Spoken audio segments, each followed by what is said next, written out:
Thank you, Alas Ceann Comhairle.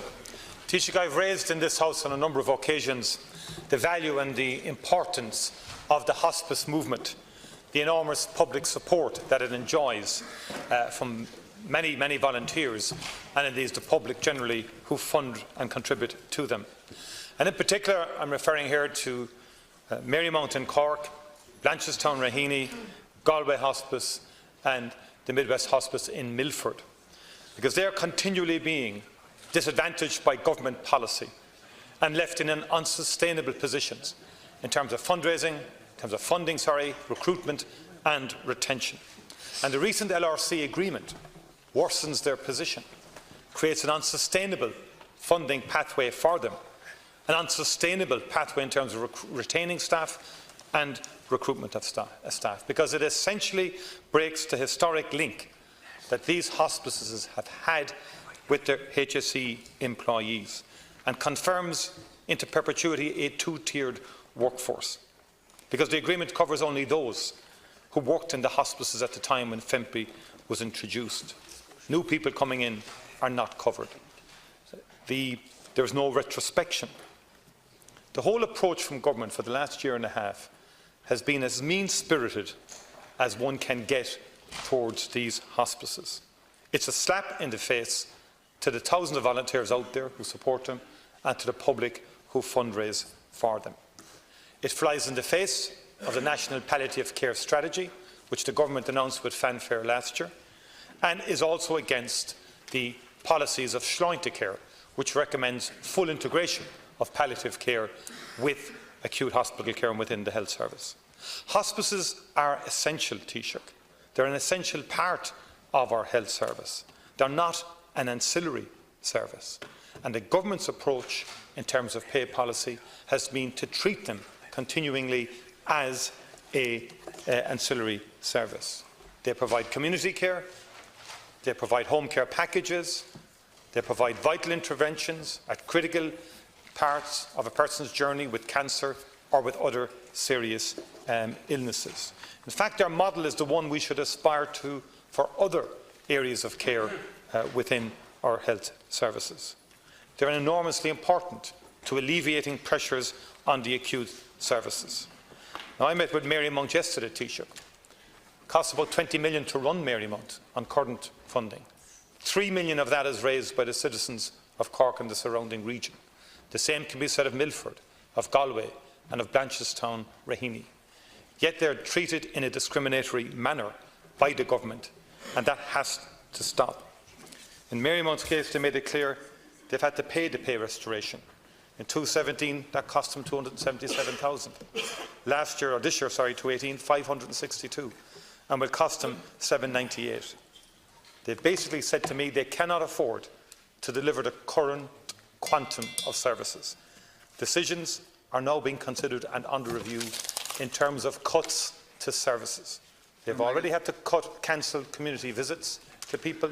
They're now talking about closing specialist palliative care beds in the hospice, and that's something that could come as early as next January. The question to you, Taoiseach, is this. Isn't it time to treat these hospices like other hospices and other health institutions as essential parts of our health service, and they should be transitioned to Section 38 agencies, thereby enjoying the same pay scales as everybody else within the HSE? Let me take the opportunity to remind everybody to keep an eye on the clock. Thanks. Thanks very much, Deputy, and I acknowledge that you have raised on many occasions the importance and the value of our hospices and the hospice movement, and you often mention Marymount, which you know well, and St Francis Hospice in Blanchetown Raheny, which I know well as a constituency TD, and we have seen enormous improvements in recent years when it comes to end-of-life care and palliative care, ensuring that more people die in a hospice or die at home rather than in a hospital. And that means, by and large, that people who are in the last few days or last few weeks of their life can pass away with dignity, with comfort, managed in a pain-free environment, in a way that is much more difficult to do in a busy hospital. And those improvements will continue. We have new hospices being provided in Wicklow, for example, in Castlebar as well. and also plans to develop palliative care in Drogheda and also in Waterford. And as well in the Midlands, should we be able to come to an agreement among the different counties on the appropriate site. And Saoirse Care, as you mentioned, proposes that it become universal. I don't think it specifically proposes that it be taken into the public sector as a Section 38. It proposes that it be universal. And when I asked the Saoirse Care team what they meant by that, they said that they meant that it should be provided in all parts of the country, because it isn't present in all parts of the country, or at least not to the same extent. And there has been a lot of government support for hospices in recent years, whether it's St Francis, which you mentioned, where the land was provided by the government, by my predecessor, Brian Lennon, the equipment and staffing provided by this government when we came to office. The agreement which you refer to obviously was one that was brokered at the Workplace Relations Commission. It is an agreement, and it does acknowledge that there is a difference between Section 39 bodies and Section 38 bodies, and I know you understand that difference. And the difference is that Section 39 bodies are largely charities, private institutions, in some cases companies, and they're not part of the public service, and they're not owned by the public, and the land and the buildings aren't either, and nor are the pension liabilities, and nor are the debts. So if there are bodies that want to move from 39 to 38, well, yes, that's something we can consider. Yes, that is something we can talk about, but there are consequences to that as well, around the ownership, around legacy pension liabilities, around legacy debts, around control, around membership of boards, all of those things. And those things would have to be worked out. So if there are Section 39s that are willing to give up some or all of their independence, are willing to transfer their lands and ownerships in return for becoming part of the public service, that is the kind of thing we can talk about. But I think each individual Section 39, each board would have to decide that they want to go down that route for themselves, and it would have to be negotiated. Can I get Deputy Martin 1 minute? What's come cheap from government? During the very budget talks, you set your face against any consideration of making those agencies Section 38. Said no. Wasn't even being considered. Basically, Taoiseach, you can make all the announcements you like. Announce National Palliative Care Strategy, Slowing to Care. They mean nothing, Taoiseach, in the real world. When you come face to face with the financial control of these institutions, who are trying their best and have been very moderate in their response, you don't really value them. You say you do. I get no pleasure in saying this, Taoiseach, but you don't value them. Because if you did, you wouldn't treat them the way you're treating them. You mentioned Wicklow. Wicklow is going to come in under Our Lady's Hospice in Harold's Cross. What does that mean? It means they're fully HSE aligned. The remaining ones that I've mentioned will be further discriminated. Vis-a-vis, you will have a HSE hospice network, and you will have those such as Cork, Limerick, Galway, Blanchardstown, which will be continually disadvantaged by the government. The LRC is a cover operation. The unions look after their members, that's their job. You get to frustrate the whole thing for a year and a half, you can stand up and say we have an agreement. Behind the scenes, Taoiseach, in reality, this puts an unsustainable strain on the hospices that I have mentioned. It's time for the nice words to end.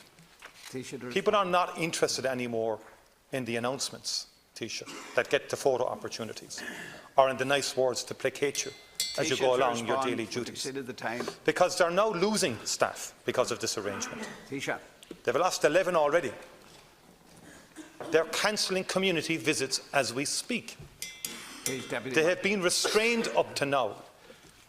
But this will not sustain, Taoiseach. To respond. And I really want you not to talk, we can talk about it. These hospices need to be sorted out. They're an essential part. Have some control. I've been on here for the last year about this, Taoiseach.